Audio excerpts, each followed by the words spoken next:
नमस्कार दोस्तों, स्वागत है आपका। आज हम ममांग दाई की एक बहुत ही पावरफुल कविता द सॉरो ऑफ विमेन को एनालाइज करने वाले हैं। हम इसकी हर एक लेयर को, इसकी गहराइयों को समझने की कोशिश करेंगे। तो चलिए देखते हैं कि हम इस डिस्कशन को कैसे आगे बढ़ाएंगे। सबसे पहले हम कवि और कविता के कॉन्टेक्स्ट को समझेंगे, फिर हम स्टैंजा बाय स्टैंजा आगे बढ़ेंगे, उसके आइडियल्स, उसकी रियलिटी और उसके दुख को एक्सप्लोर करेंगे। फाइनली हम इसके डीपर मीनिंग पर बात करेंगे। रेडी हैं? चलिए शुरू करते हैं। ओके, तो सबसे पहले सेक्शन 1। देखिए, किसी भी पोएम को अच्छे से समझने के लिए ये जानना बहुत जरूरी है कि उसे किसने लिखा है और किन हालातों में लिखा है। तो आइए इन शब्दों के पीछे की दुनिया में झांकते हैं। तो इस पोएम को लिखा है ममांग दाई ने। वो अरुणाचल प्रदेश से आती हैं, वहाँ की आधी कम्युनिटी से। और आपको बता दूं, वो एक पद्मश्री अवॉर्डी भी हैं।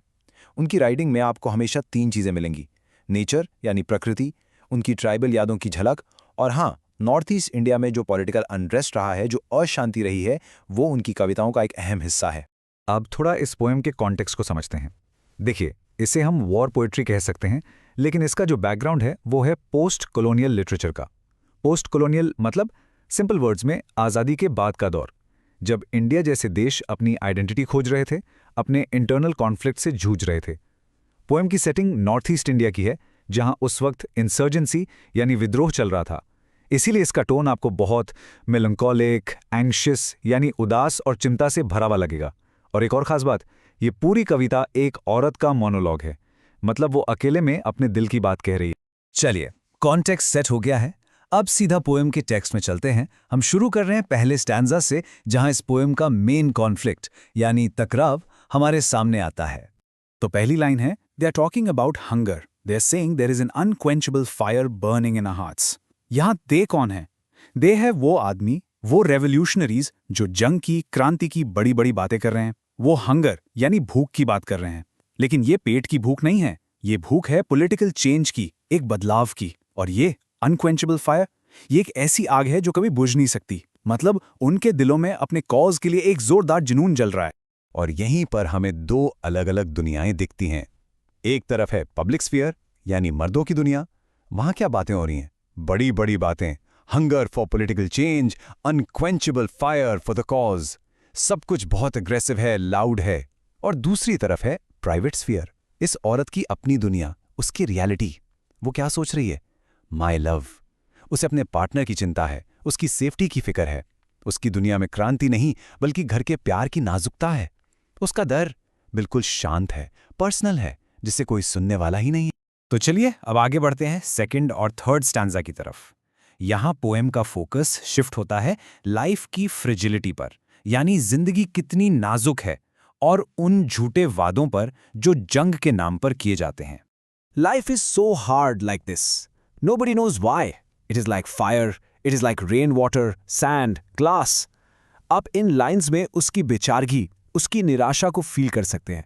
जिंदगी इतनी मुश्किल क्यों है, कोई नहीं जानता। और फिर वो लाइफ को कंपेयर करती है ऐसी चीजों से जो पल में खत्म हो जाती हैं। टेक्निकली देखें तो यहाँ पोएट सिमिली का यूज कर रही हैं। सिमिली क्या होता है? जब आप लाइक या एज यूज करके 2 चीजों को कंपेयर करते हैं। तो सोचिए, लाइफ इज लाइक फायर, आग की तरह जो सब कुछ जला देती है। रेन वाटर, बारिश के पानी की तरह जिसे आप मुट्ठी में बंद नहीं कर सकते, वो बह जाता है। और सैंड, ग्लास, रेत की तरह जो हाथों से फिसल जाती है, या कांच की तरह जो एक झटके में टूट जाता है। ये सारे कंपैरिजन्स हमें क्या बता रहे हैं? यही कि इस जंग के माहौल में लाइफ का कोई भरोसा नहीं है, वो बेहद नाजुक है। और फिर वो एक ऐसा सवाल पूछती हैं जो सीधा दिल में लगता है, What will I do my love if my reflection disappears? इसका मतलब समझिए, वो कह रही हैं कि अगर तुम नहीं रहे तो मेरा रिफ्लेक्शन, मेरी परछाई ही गायब हो जाएगी। मतलब मेरी पूरी आइडेंटिटी, मेरी पूरी पहचान तुमसे जुड़ी है। तुम्हारे बिना मेरा कोई अस्तित्व ही नहीं बचेगा। मैं बस एक गुमनाम परछाई बन के रह जाऊंगी। अब वापस ढे पर आते हैं। वो मर्द, वो किस बारे में बात कर रहे हैं? सुनिए, they are talking about a place where rice flows on the streets, about a place where there is gold in the leaves of trees. मतलब वो एक सपनों की दुनिया की बात कर रहे हैं। एक ऐसी जगह जहां सड़कों पर चावल की नदियां बह रही हैं और पेड़ों पर पत्तों की जगह सोना उगा हुआ है। ये क्या है? ये वो खूबसूरत झूठे वादे हैं जिनके दम पर इस जंग को आगे बढ़ाया जा रहा है। तो ये सपना एक खूबसूरत धोखा है, एक इल्यूजन। और पोएम इसकी तुलना करती है ओपियम पॉपी से, यानी अफीम के फूल से। अफीम क्या करता है? नशा देता है, आपको रियलिटी से दूर ले जाता है। बिल्कुल वैसे ही ये वादे एक नशे की तरह हैं जिन्होंने इन आदमियों को अंधा कर दिया है। उन्हें जंग की असलियत, उसका खतरा कुछ नहीं दिख रहा। और अब हम आते हैं इस पोयम के क्लाइमैक्स पर, आखिरी स्टैंजा। यहाँ पर इस पोयम का सबसे ज़रूरी मैसेज छुपा है, और यहाँ इस औरत की आवाज़ सबसे ज़्यादा पावरफुल हो जाती है। आखिरी स्टैंजा में दे अभी भी बात कर रहे हैं, and they are talking about escape, about liberty, men and guns. आज़ादी, बंदूकें, सर्वाइवल, ये सब क्रांति के बड़े बड़े शब्द हैं। पर फिर पोएम एकदम से एक सवाल फेंकती है, but what will they do, not knowing the sorrow of women. लेकिन वो करेंगे क्या जब उन्हें औरतों का दुख ही नहीं पता? तो देखिए, एक तरफ है मर्दों के शब्द, लिबर्टी, एस्केप, गन्स, सर्वाइवल, क्रांति की पूरी डिक्शनरी, और दूसरी तरफ है वो रियलिटी जिसे पूरी तरह इग्नोर किया जा रहा है, औरतों का दुख, द सॉरो ऑफ वुमेन। और पोएम का मैसेज बिल्कुल साफ है, एक ऐसी जीत, एक ऐसी आज़ादी जिसे औरतों के दुख पर बनाया गया हो, वो हमेशा हमेशा खोखली और अधूरी ही रहेगी। ओके, तो अब लाइन बाय लाइन एनालिसिस से थोड़ा ऊपर उठते हैं और इस पोएम के जो बड़े थीम्स हैं, इसका जो डीपर मीनिंग है, उस पर बात करते हैं। आखिर ये पोएम इतनी इंपॉर्टेंट क्यों है?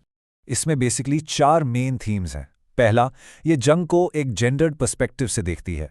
मतलब ये सोल्जर की कहानी नहीं, ये उस औरत की कहानी है जो घर पर इंतजार कर रही है। दूसरा, इल्यूजन वर्सेस रियलिटी का कॉन्फ्लिक्ट, मर्दों के झूठे सपने और औरत की कड़वी सच्चाई। तीसरा थीम है the invisibility of women's grief. History में लड़ाइयां तो याद रखी जाती हैं, पर उन औरतों के दुख का क्या जिन्होंने सब कुछ खोया। और चौथा और सबसे इंपॉर्टेंट, ये पेट्रियार्कल नेशनलिज्म को चैलेंज करती है। ये उस देशभक्ति पर सवाल उठाती है जिसमें सिर्फ मर्दों के आइडियल्स की जगह हो, औरतों के दुख की नहीं। और ये सारे थीम्स मिलकर हमारे सामने एक बहुत बड़ा सवाल रखते हैं। मामंग दाई आपसे और मुझसे पूछ रही हैं, क्या कोई देश, कोई होमलैंड इस लायक है कि उसे हासिल करने के लिए वहां की औरतों को ही उजाड़ दिया जाए? सोचिएगा जरूर इस बारे में। हम इस एनालिसिस को इसी लाइन पे खत्म करते हैं, but what will they do, not knowing the sorrow of women. ये पोएम हमें बताती है कि असली सर्वाइवल बंदूकों से नहीं आता, वो आता है एम्पथी से, एक दूसरे के दुख को समझने से। और ये इमोशनल कनेक्शन, ये समझ इस पोएम में सिर्फ औरतों के पास है। तो आखिर में द सॉरो ऑफ वुमेन सिर्फ एक पोएम नहीं है, ये कमेंट्री है उस सोच पर जो जंग को ग्लोरीफाई करती है। ये हमें बार बार याद दिलाती है कि जिन बड़े बड़े आइडियल्स के लिए जंग लड़ी जाती है, उसकी असली कीमत वो औरत चुकाती है जो पीछे रह जाती है। यही है जंग की असली अनदेखी कीमत।